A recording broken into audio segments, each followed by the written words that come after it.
Bismillahirrahmanirrahim. Kita awali dengan pantun ya Bapak Ibu. Pagi-pagi minum air hangat, tak lupa menyantap coklat. Assalamualaikum wahai guru-guru hebat, pagi-pagi harus semangat. Nak dua pantun sairian.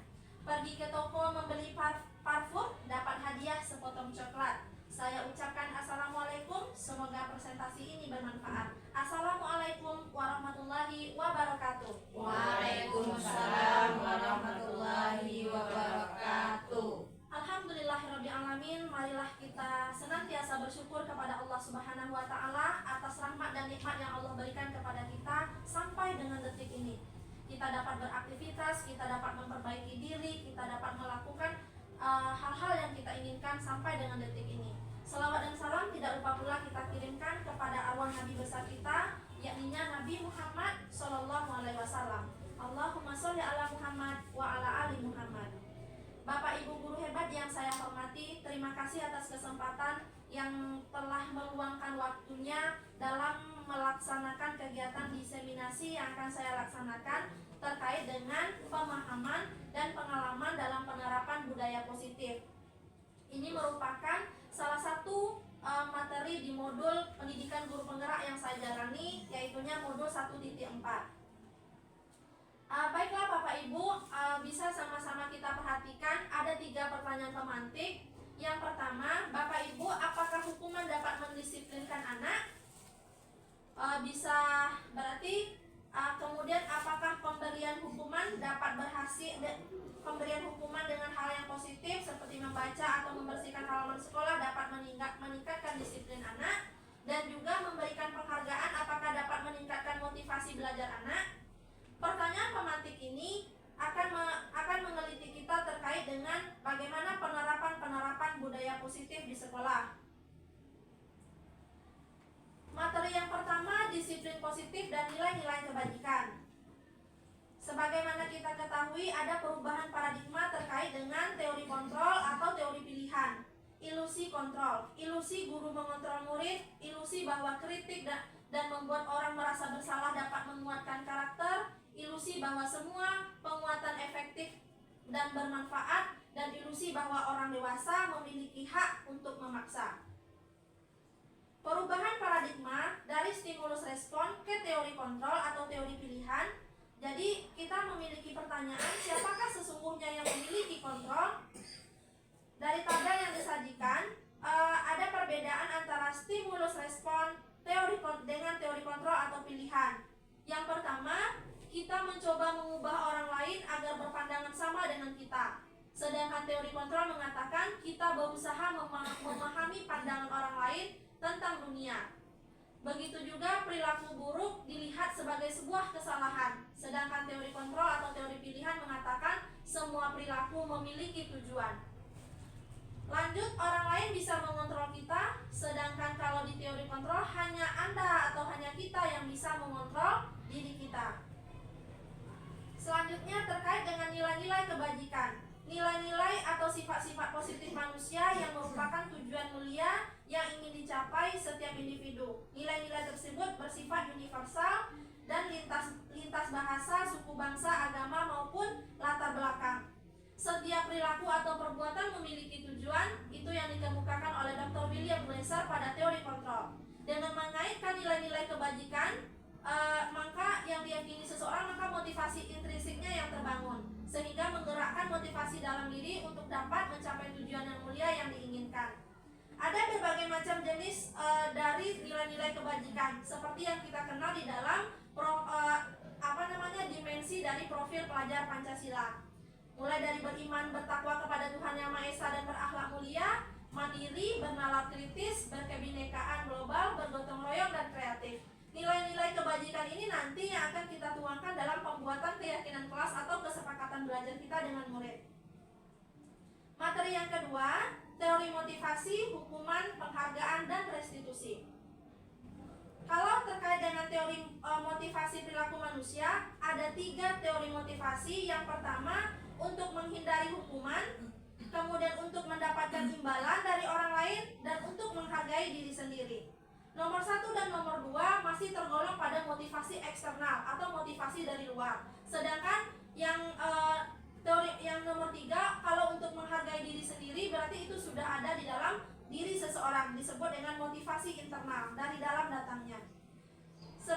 Bapak Ki Hajar Dewantara menyebutkan bahwa merdeka menurut Ki Hajar Dewantara itu tidak hanya terlepas dari perintah, tetapi cakap untuk membuat perintah bagi diri sendiri. Selanjutnya Bapak Ibu, kita akan memperhatikan perbedaan hukuman dan konsekuensi. Di sini disajikan beberapa tindakan kita sebagai guru, kemudian apakah termasuk hukuman atau konsekuensi. Yang pertama ada mencatat 100 kali dalam buku catatan, tulisannya saya tidak akan terlambat lagi karena dia datang terlambat. Ini termasuk hukuman. Kemudian lari di lapangan basket 2 kali karena terlambat hadir di sekolah, ini hukuman. Kemudian murid diminta push up 15 kali karena tidak menggunakan masker atau sesuatu misalnya, hukuman. Sedangkan contoh dari konsekuensi, mengganti kertas teman yang telah dicoret atau dirusak, itu termasuk konsekuensi. Kemudian membersihkan tumpahan air di meja karena tersenggol misalnya saat belajar, itu termasuk konsekuensi. Jadi dari contoh-contoh ini kita bisa membedakan antara hukuman dan konsekuensi. Yang pertama, kalau hukuman sesuatunya lebih menyakitkan ketika terjadi, harus terjadi. Kalau konsekuensi harus terjadi karena sudah disepakati atau ada disampaikan sebelumnya. Kemudian hukuman lebih banyak membuat anak sakit karena fisik atau jangka waktu yang lama. Sedangkan konsekuensi anak merasa tidak nyaman dan kemudian dirasakan dalam waktu yang pendek. Kemudian kalau hukuman, anak membenci disiplin. Kalau konsekuensi, anak menghargai disiplin. Kemudian hukuman bersifat paksaan, sedangkan konsekuensi bersifat stimulus dan tanggapan. Dan anak belajar untuk menyembunyikan masalah ketika dihukum, sedangkan konsekuensi anak belajar untuk mematuhi peraturan karena sudah dibuat maka mendapatkan konsekuensi. Kemudian poin yang ketiga, restitusi. Apa yang dimaksud dengan restitusi? Proses menciptakan kondisi bagi murid untuk memperbaiki kesalahan mereka sehingga mereka bisa kembali kepada kelompok mereka dengan karakter yang lebih kuat. Restitusi merupakan proses kolaboratif yang mengajarkan murid untuk mencari solusi untuk masalah mereka.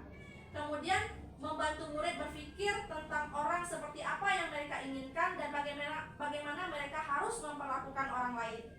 Jadi dengan arti kata, jika direstitusi berarti ada beberapa ciri yang bisa kita lihat di dalam melakukan komunikasi atau kontak dengan murid. Jika kita melakukan restitusi, maka restitusi itu cirinya bukan menebus kesalahan, namun memperbaiki atau belajar dari kesalahan. Kemudian memperbaiki hubungan, kemudian ada tawaran bukan paksaan, menuntun melihat ke dalam diri, mencari dasar dan yang mendasari tindakan. Dan yang paling penting di restitusi adalah fokus pada solusi. Kita akan mengenal nanti yang namanya segitiga restitusi. Mungkin ini materi terakhir nanti. Materi yang ketiga terkait dengan keyakinan kelas atau kesepakatan belajar, bisa juga di mapel kita masing-masing. Mungkin ini sudah tidak asing lagi, yang sudah kita kerjakan. Ini sangat penting dan memiliki dampak positif. Kenapa kita tidak membuat peraturan belajar saja? Mengapa kita buat kesepakatan belajar? Kenapa kita buat keyakinan kelas? Karena untuk kalau keyakinan itu masuk ke dalam dirinya, sedangkan kalau peraturan atau peraturan yang kita buat itu kadang-kala berada di luar dari murid, tidak sampai kepada internalnya, eksternal saja. Seperti di sini dikatakan, mengapa kita tidak memiliki peraturan harus menggunakan helm bila mengendarai kendaraan roda 2? Mengapa kita tidak memiliki peraturan harus datang tepat waktu pada saat mengikuti pelatihan? Semua ini untuk mendukung motivasi intrinsik kembali kepada nilai-nilai dan keyakinan dan menggerakkan seseorang dibandingkan mengikuti serangkaian peraturan-peraturan. Ini bisa kita perhatikan sebuah lingkaran bagaimana budaya positif itu tercipta. Memang berawal dari peraturan di kelas kita, peraturan di pembelajaran kita, kemudian ada keyakinan yang kita sepakati terkait dengan proses di kelas, terkait dengan proses di PBM kita, sehingga terciptalah lingkungan yang positif dan budaya yang positif. Kemudian peraturan dan keyakinan kelas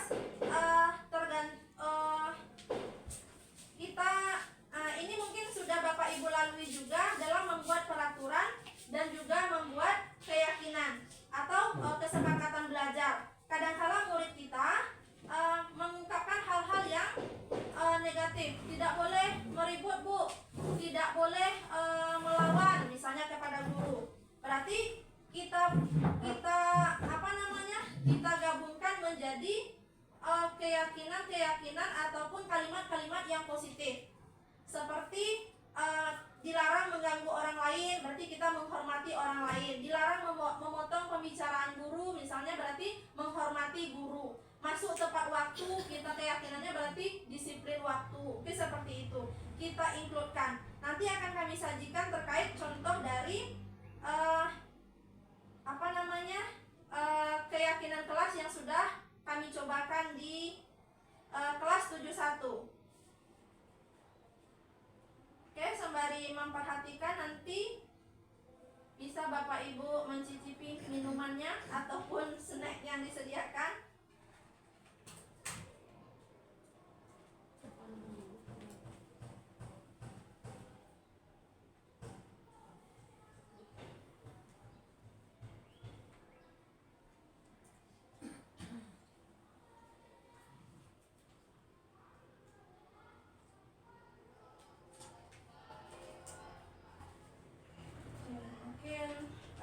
Belum terpindahkan ke sini seluruhnya. Dari keyakinan kelas yang kami cobakan di kelas 71, nanti bisa kita berbagi pengalaman terkait dengan pada tahap awal saya mengimpun kelas yang seperti apa yang Ananda inginkan, kelas impiannya seperti itu. Kemudian mereka menuliskan, saya ingin kelas yang tenang, kelas yang teman-temannya tidak ada bully-membuli. Kemudian setelah menginput itu, baru kita saya minta untuk membuatkan di kertas sticky note, kemudian ditempelkan semuanya, kemudian nanti beberapa dibacakan dan digabungkan yang sama, baru kemudian dipadukan menjadi kalimat-kalimat yang positif. Di kelas 71 kemarin, saya tidak banyak-banyak membuatnya, hanya 3 kesepakatan kelas yang kami sepakati sampai di akhir pembuatannya.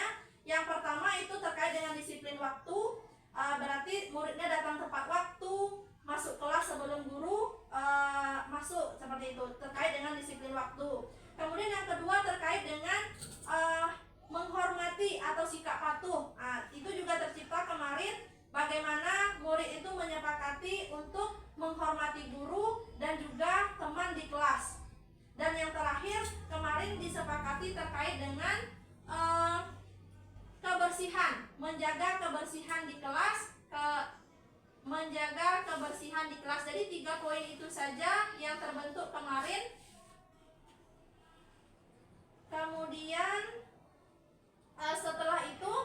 setelah keyakinan kelas itu terbentuk, di pertemuan selanjutnya saya terus mengingatkan apa-apa keyakinan kelas yang sudah kita sepakati. Bapak Ibu nanti juga bisa mengulang-ulang terus kesepakatan belajarnya, supaya menyegarkan pemikiran murid kita. Oh, bahwa ternyata kalau kita belajar IPA, kalau kita belajar IPS dan lainnya, kita punya kontrak, kita punya kesepakatan. Apakah itu terkait dengan suasana, sikap, ataupun penyelesaian tugas. Itu kalau tidak diulang-ulang, maka murid nanti akan bisa lupa atau menyepelekan kesepakatan yang sudah kita buat. Selanjutnya itu tentang kesepakatan kelas yang sudah kami coba untuk buat.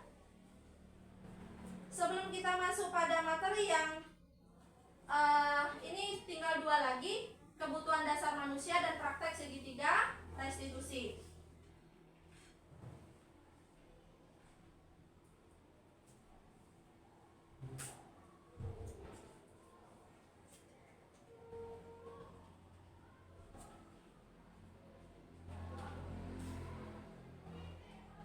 Oke, kita rehat sejenak lah dengan ice breaking berikut. Kira-kira apakah makanan ini Bapak Ibu?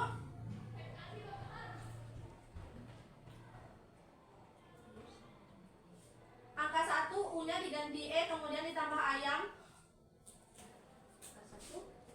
Sate ayam. Sate ayam. Kita makan sate ayam. Kemudian ini yang juga pernah masakan Indonesia yang dinobatkan sebagai masakan terenak. Ini sangat familiar sekali. Oke, yang terakhir yang biasa kita buat pagi-pagi ini kalau tidak salah ibu-ibu ya Pak, Nasi goreng. goreng. Mudah-mudahan semuanya sudah sarapan dan alhamdulillah. Karena untuk menghadapi anak-anak tentu kita butuh energi yang luar biasa. Kemudian untuk materi yang terakhir terkait dengan kebutuhan dasar. Kebutuhan dasar manusia, ini tidak hanya murid, kita pun pada hakikatnya memiliki kebutuhan dasar. Ada 5 kebutuhan dasar, dan kebutuhan dasar inilah nanti yang akan kita pahami untuk bagaimana menghadapi murid di kelas. Yang pertama, kebutuhan dasar kita sebagai manusia dan juga murid kita adalah untuk bertahan hidup. Bagaimana untuk bisa bertahan hidup, ini berkaitan nanti dengan makanan dan yang lain-lainnya. Kemudian ada kebutuhan dasar kasih sayang dan rasa diterima, kemudian penguasaan, kebebasan, dan kesenangan. Masing-masing kebutuhan dasar ini jika ada yang tidak terpenuhi atau kurang terpenuhi, maka akan menghambat nanti dari proses atau mempengaruhi kepada tingkah laku murid-murid kita. Dan yang terakhir terkait dengan posisi kontrol, ini terkait dengan pelaksanaan hukuman, konsekuensi, dan restitusi. Ada 5 posisi kontrol yang bisa kita perankan. Namun nanti dari kelima posisi kontrol kita bisa ambil mana posisi yang paling baik dalam menghadapi murid. Di antara 5 posisi kontrol itu adalah sebagai penghukum, sebagai teman, sebagai pembuat merasa bersalah, sebagai pemantau, dan sebagai manajer. Nanti akan membedakan di mana ketika guru sebagai seorang penghukum akan terlihat dari cara-cara atau tindakan yang kita lakukan kepada murid kita. Contoh-contoh pernyataannya bisa kita lihat bersama. Jika sebagai penghukum kamu tidak pernah benar melakukannya, artinya kita langsung menyalahkan. Berarti ini bisa dikatakan nanti sebagai hukuman verbal. Apalagi nanti yang sudah berbentuk fisik, berarti tergolong, misalnya kita sudah memukul atau mencubit dan yang lainnya, itu tergolong pada posisi kita sebagai penghukum. Yang kemudian sebagai pembuat merasa bersalah, kita buat murid itu merasa bersalah dengan pernyataan-pernyataan seperti ibu kecewa dengan kamu, ibu tidak merasa bangga atau dan yang lainnya. Pernyataan seperti itu berarti kita sedang berada di posisi membuat murid kita merasa bersalah. Sedangkan ada di posisi sebagai teman, ayolah lakukan ini demi ibu atau bapak. Seolah-olah murid kita itu sebagai teman atau bestie bagi kita, seumuran atau bagaimana. Dan yang keempat, ada yang sebagai pemantau. Misalnya, apakah kamu mau mendapatkan stiker bintang hari ini? Kemudian apakah kamu mau mengerjakan? Berarti murid hanya akan mengerjakan ketika gurunya memantau. Dan terakhir sebagai manajer, di mana guru mengeluarkan pernyataan, bagaimana kamu bisa menyelesaikan masalah ini, bagaimana kamu bisa melakukannya lebih baik lagi. Berarti itu posisi kita sebagai manajer. Posisi yang terbaik adalah memang sebagai manajer. Kemudian segitiga restitusi. Nadia Humaira 72 dan Zahara Amanda 71. Segitiga restitusi. Yang pertama menstabilkan identitas, kemudian memvalidasi kebutuhan, dan menanyakan keyakinan.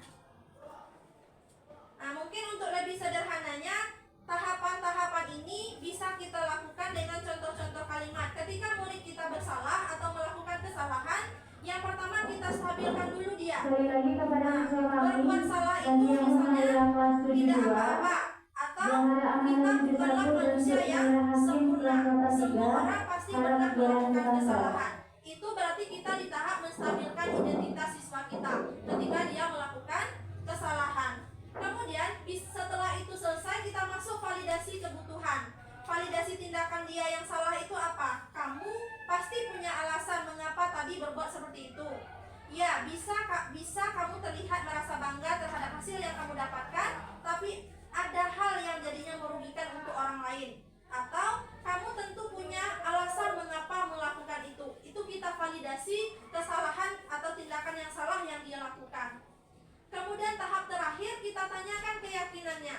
Nilai apa yang telah disepakati? Atau kamu ingin menjadi orang yang seperti apa?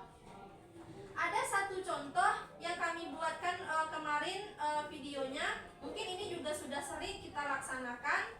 Bagaimana kita bertanya kepada murid terkait dengan, artinya dengan restitusi, berarti kita tidak langsung menyalahkan murid ya Bapak Ibu. Kita menanyakan dulu kenapa dia seperti itu, kemudian perbuatan yang dia lakukan itu bukan artilah perbuatan yang sangat sudah harga mati kesalahan yang dilakukan. Contoh waktu itu kami angkat terkait dengan misalnya siswa yang terlambat.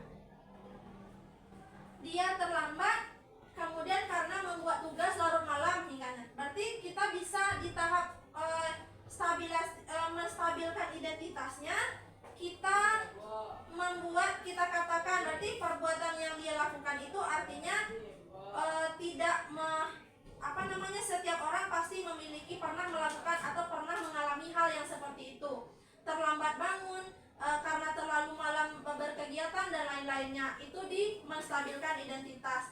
Kemudian di validasinya kita bertanya kenapa melakukan hal yang seperti itu, kenapa, apa alasannya.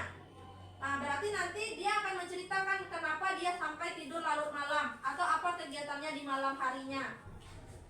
Baru terakhir nilai apa yang telah kita sepakati, apakah boleh terlambat, apakah ada, dan kemudian apa yang kamu inginkan, apakah kamu ingin seperti ini terus atau ingin memperbaiki. Maka murid nanti akan berpikir bahwa tidak benar kiranya kalau memang datang terlambat, tidur larut malam, tidak mengerjakan tugas dan lain-lainnya, sehingga terbentuk sebuah keyakinan yang ada dari dalam diri murid itu sendiri.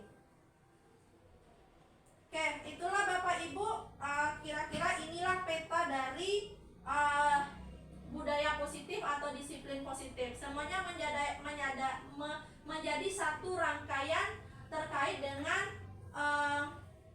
bagaimana budaya positif itu bisa tercipta. Dan kita sebagai guru perlu memahami ini dengan baik agar tidak terjadi permasalahan dalam kegiatan tugas kita sehari-hari. Itu yang bisa saya sampaikan pada kesempatan kali ini. Mohon nanti tanggapan dari Bapak Ibu ataupun kita bisa berdiskusi dalam kegiatan berbagi ini. Mana tahu nanti yang tadi yang kami sampaikan ada yang salah atau terlupakan. Itu kami minta kepada Bapak Ibu semua nantinya. Sekian dulu, terima kasih. Assalamualaikum warahmatullahi wabarakatuh. Waalaikumsalam warahmatullahi wabarakatuh. Oke, kalau ada yang bertanya atau berpendapat atau apalah istilahnya memberikan masukan baik terkait yang kami sampaikan atau terkait dengan suasana di sekolah kita misalkan. Bu, Oke, Bu Yola silakan. sebelumnya saya mengucapkan terima kasih banyak kepada Ibu atas paparan materi pada kesempatan kali ini. Semoga kita semua mendapat pencerahan. Amin ya Rabbal alamin. Khususnya terkait materi disiplin positif ya Bu. Ya. Ada satu pertanyaan dari saya Bu, yaitu apa tantangan yang Ibu hadapi dalam membuat keyakinan kelas dan cara menghadapinya. Oke, terima kasih Bu Yola. Kita tangkap bersama ya Bapak Ibu. Tadi Bu Yola tentang keyakinan kelas yang kami sudah buat. Tantangannya yang kami rasakan terkait dengan pada waktu diminta untuk membacakan kelas impian atau peraturan yang di kelas, masih banyak atau beberapa di antara anak-anak kita yang malu atau sungkan untuk menyebutkan apa yang dia inginkan atau apa yang peraturan seperti apa yang diinginkan misalkan. Namun ketika disuruh secara tidak beraturan, mereka membacakan, tidak ada yang membuli le Bu, tidak ada yang ngadu-ngadu le Bu, tidak ada yang kalau guru mana memang boleh Bu.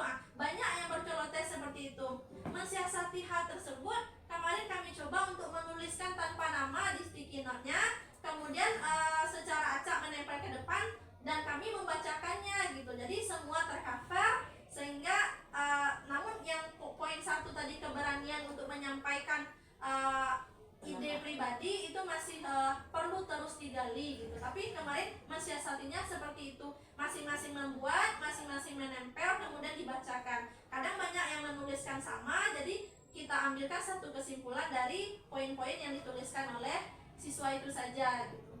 Mungkin Bapak Ibu lain bisa menambahkan terkait dengan kesepakatan belajar yang dibuat, mungkin bagaimana kondisi anak-anak kita, atau apakah banyak dari kitanya, atau bagaimana, kan bisa jadi seperti itu. Itu yang bisa saya sampaikan terkait dengan pertanyaan dari Bu Yola. Ada tambahan Ibu Zulmi, Bu Epi? Kan masing-masing rasa sudah ada membuat kesepakatan belajar. Bagaimana pengalamannya mungkin, ataupun hambatannya juga mungkin akan mulus 100%, mungkin tidak gitu kan, tapi bagaimana kondisi yang ada. Terima kasih, Pak. Ya Bu Lila. Terima kasih yang telah memberikan kesempatan kepada saya. Dengan banyaknya tadi penjelasan dari Bu Elvi, itu sangat bagus ya. Bagaimana pemecah masalah saya lihat di situ. Cuma saya ingin minta tolong. Mungkin karena saya sampai sekarang nggak bisa mengendalikan, ada seorang anak ya di kelas 72 sampai sekarang saya belum bisa memecahkan masalah tersebut ya. Asal masuk ke pagi, baru masuk dia sudah langsung tidur. Sudah berbagai cara dinasihati ini dan segala macam, nggak bisa saya. Akhirnya karena bosan, nggak pernah saya tegur lagi, saya biarkan saja. Karena dia nggak biarkan, tentu otomatis yang lain ikut juga pula tidur. Lalu saya artinya menegurnya. Lalu katanya jawabnya, bagus saya menurut ya ibu pajian saya. Nah, kami bapak ibu tegur. Kan itu. Akhirnya saya cuma diam aja. Lalu coba untuk Estina di sini lebih singkat aja ya, panjang-panjang. Saya minta bantu bagaimana caranya pada Bu Elvi ya, caranya untuk mengatasi anak yang satu ini supaya saya bisa jangan sampai tidur, apalagi pagi-pagi masa tidur kan itu kita tolong karena di situ banyak apa ya materinya tadi ya Bu. Ya, Oke. saya lihat. Terima kasih Bu Nila atas kesempatannya. berbagi pengalaman pada kita bersama menghadapi kondisi anak di kelas. Kalau secara kelompok dan klasikal bisa kita hadapi bersama. Kalau sudah satu atau dua, bisa kita nanti lakukan pendekatan secara individu. Kita bisa misalnya kan kalau ibu sudah buat kesepakatan belajar, kemudian dia bertindak seperti ini di luar dari kesepakatan, kemudian yang lain pun mengikut ke arah yang tidak baik seperti itu, dan ada komentar dari yang lain, kita coba dulu pendekatan secara individu di luar dari klasika. Mungkin nanti kami akan membantu dengan anaknya, dengan ibu juga, kita mediasi, kita tanyakan bagaimana betul kondisi yang dia hadapi terkait dengan kondisi kesepakatan belajar IPS khususnya dengan ibu. Kemudian kalau untuk ke yang lain, bagaimana untuk tidak menular, mungkin bisa kita satu poin terkait dengan bagaimana kita di tahap awal untuk bisa memancing antusias murid untuk belajar. Kadangkala kitanya yang perlu siap dulu dalam menghadapi 30 atau 20 murid kita, baru kita hadapi. Kadangkala anak belum siap, kita kurang siap, sehingga terjadi ketidakteraturan dalam proses belajar. Mungkin itu sedikit yang bisa saya tanggapi dulu. Namun saya terkait dengan kondisi ibu dengan murid yang tadi, mungkin pendekatannya individual yang akan kita lakukan selanjutnya. Mungkin itu saja. Ada yang lain dari Bapak Ibu? Satu lagi ya. Ya waktu itu saya istilahnya kemarin ini saya masih melihat dulu, lalu mencari informasi, itu cara cari apa penyebabnya dari luarnya. Setelah saya berbincang-bincang juga mengumpulkan informasi, dan saya pun belum rencananya memang ingin memanggilnya secara pribadi, secara pribadi gitu, tapi belum terlaksana karena saya lihat nampaknya jiwa dia masih dalam keadaan tidak stabil karena masalah di rumah kan gitu. Jadi belum saya lakukan lagi, masih tetap saya biarkan Nanti saja. kan dalam sebuah rencana ya Bu. Masih tetap saya biarkan. Dan yang lain saya panggil, yang ngikut-ngikut itu. Sekarang buat tanya, yang dilakukan orang itu baik atau tidak nak?